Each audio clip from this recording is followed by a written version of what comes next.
There were a lot of really good college football games this past week, and one of them that really stood out was a UCLA-Washington State game.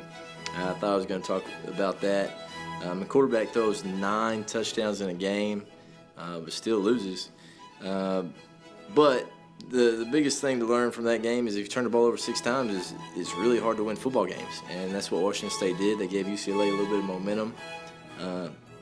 Still kept scoring. I mean, threw 9 touchdowns. That's unbelievable. But turn the ball over, you're always going to give it's going to be hard to win. 6 turnovers is hard to win. But the ending that I really want to look at was the Cal and Ole Miss game. Really interesting stuff happens, especially from about the 6-minute mark in the fourth quarter on. A lot of crazy stuff happens, so we'll take a look at it. We're going to start looking at this Cal-Ole Miss game with a 4th and 10 with 5:19 left in the game. Ole Miss is down by 15, so pretty much their last opportunity to get back into the football game. Rich Rodriguez and Ole Miss, they decide they're going to run their slot fades. Cal had been running a lot of cover 1, so right here they're slot fading out to empty. He's working over the middle right there to hold those backers and possibly get open right there towards the middle of the field. But what Cal ends up doing is they end up rushing forward and actually dropping into somewhat of a zone. Looks like he may be manned up over here. These guys are rushing, and then they twist up here with them, and he drops out into the zone as well. So Cal's really trying to make him throw underneath, and then hopefully they're going to come in and make a play. But as you can see right here, they drop back. Quarterback looks like he's looking down here to the boundary on that slot fade, and corner backs up, and right there he's feeling pressure, so he has to flip it out there underneath, and the receiver's able to make a play and get upfield and get the first down, even though that's the throw that they're hoping for them to throw, and they're hoping to come up and rally and make the play before the sticks. But right here you can see the corner does a pretty good job of squeezing the air out of everything. Our guy right here, he's squeezing it and coming outside in. He's just sitting at the sticks, should be squeezing the air out of it inside out, so that then they can converge right there about 2 or 3 yards short. Good low angle tackle. Right here, he waits on it, doesn't squeeze the air out of it, and then release him one-on-one, and then he's able to get some momentum, fall forward, get the first down. So pretty questionable right there as far as for the outside backer. If he squeezes the air out of it and has his eyes in the right spot, he's going to have a really good chance to stop the receiver short of the sticks. But right there, he waits on it, and he brings the momentum, and he's able to get the first down. So that's first time in this game that they kind of get a little bit of momentum and are able to keep from basically having the game over right there at that point, because they're able to convert a first down and keep their hopes alive to get back into the game. Here's the second time that Ole Miss, it kind of seems like the game is over. This is just a few plays later, with 4:52 left in the third quarter. Matt Corral gets injured, so he's out of the game. They bring in John Rice Plumlee, a freshman from Hattiesburg that might be 5'10". It says 6 foot, but he's probably about 5'10". But looks like a really good athlete. And the first thing they do is they run a real simple read for him. Right here, they see that it's kind of what Cal had been doing all game. Is they would put 5 down right here, and they would twist those guys, especially in obvious passing situations. And they're basically playing cover 1 with all these guys. So he's manned up there. He's there. He's there. He's basically manned up on this running back wherever he goes. If he steps up to block, he green dogs it and ends up going for the quarterback as well. And there's a safety back deep. So they have a real easy read for him, and they swing the back right here with a little bit of RPO. If he gets out of the box, they know it's 5-on-5, and they run a draw off of that. So and you can see, I'm not sure if they were really ready for how athletic this guy is, and he stepped up, made a big run right there, and got about 50, put him into scoring range, and kind of brought some momentum to him. And that's his very first play right there in the game. And let's back up and let's see this guy. He's saying, what in the world is going on? Why has this guy not been in there? But he's out there making plays. And you can kind of see why. He's really athletic, real easy read right there, 5-on-5 in the box. He's able to get outside. Nobody really had C-gap. I think somebody was trying to twist to it, but they weren't able to get there.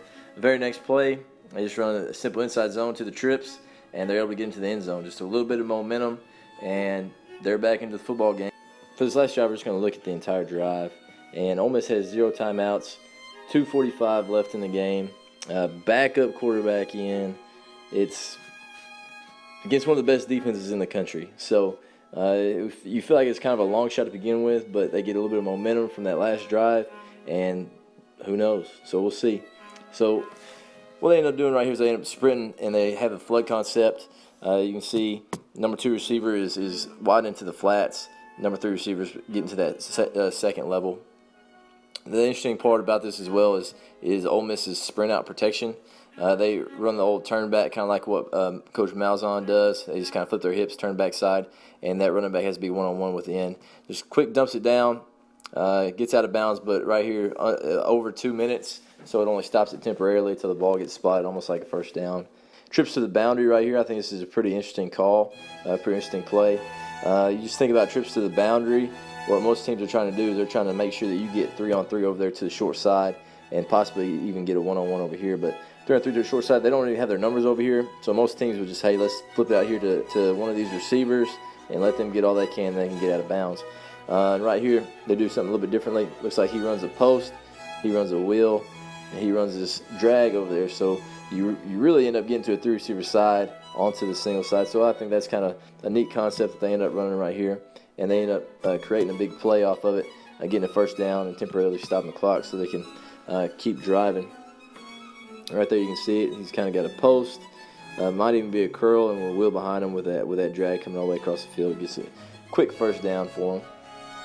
Right after they hit that drag, they come back and they run the exact same play they did to start the game, or start this drive. So you can see they're probably a little limited with their playbook with the true freshmen out there, but they end up running that same sprint out, turn back protection, and they're able to hit this second level route now for a first down for a big play. Now they're getting up closer to midfield, so you're starting to feel like they have a pretty good chance to be successful on this drive.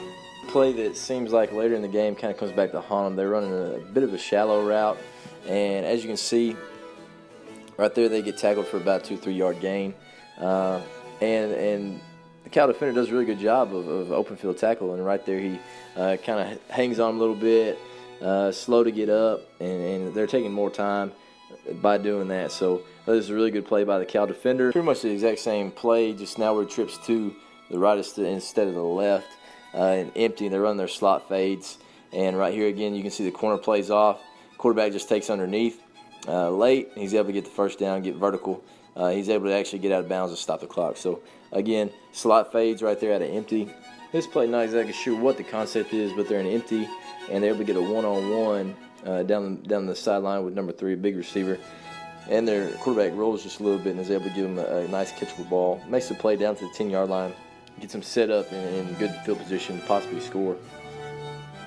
After Ole Miss hits an explosive play, they try to get lined up and run inside zone and try to catch them off guard with a little bit of tempo. But right here, Cal's definitely ready for it. Ole Miss is native in the box. They actually have 7 in the box compared to Ole Miss's 6 if the quarterback's reading somebody. So one-on-ones everywhere. You know, hindsight's 20/20. Trying to go fast. I kind of understand what they're trying to do there. Trying to pop it and possibly get into the end zone.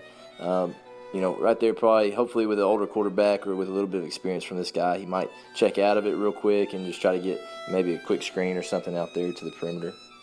Still at this point, you feel really good if you're Ole Miss. You got 47 seconds. There's plenty of time to run 3 or 4 plays. Right here, they get into trips.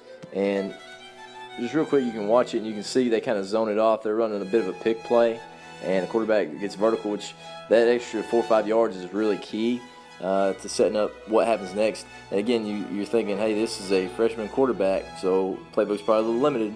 Right here, sprint out, they got that pick play, which the very next play that's so controversial is the exact same play, just there in trips left. So the last play, Cal really zoned it off. They were more like on the 9-yard line, so they ended up just kind of zoning this pick play off. This time they sprint out. They can't zone it off because it's so close to the goal line. Number 2 receiver, you can see he's sitting right there at the goal line, gets a bit of a rub or pick, kind of depending on what you want to call it, or maybe pass interference if you're doing this guy. But right there, good ball right there. I mean, you want to be 2 feet into the end zone. Hopefully you can keep your feet right there and just run into the end zone. But did he get in?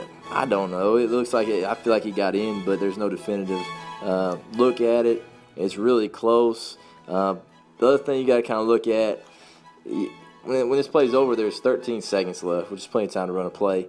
If you just take it and say, hey, okay, he said that he's down. The only person on the field after they said he's down that has any urgency is this guy right here, this official that comes running in. That receiver's kind of wandering around. He grabs the ball. That official is basically the reason they're able to even get this last play off, because he has some urgency. Right here, obviously, they're going to try to quarterback sneak it. But if you even look at Cal, they don't even know what's going on. You got one guy that looks like he's looking for his mouthpiece. This guy right here is still not sure what's going on. He's looking for a mouthpiece or something. And, I mean, they're able to make the stop, but it's one of those things where, you know, hopefully you can see that and you can be aware. And the linebacker that even makes the play right there doesn't even look like he's really ready for it either. I mean, he's just standing there. He should be squeezing that as soon as that ball is snapped and making sure that he doesn't get into the end zone. He's kind of late to it. But right there, you can see, man, that's a heck of an ending to a football game that it really looked like Ole Miss was out of. And to get down to that spot with freshman quarterback, all that stuff, man, you can just tell how hard those dudes fought. Was it a clean game? Was it a perfect game? No, it wasn't perfect on either side. But, I mean, really good college football game. Awesome ending.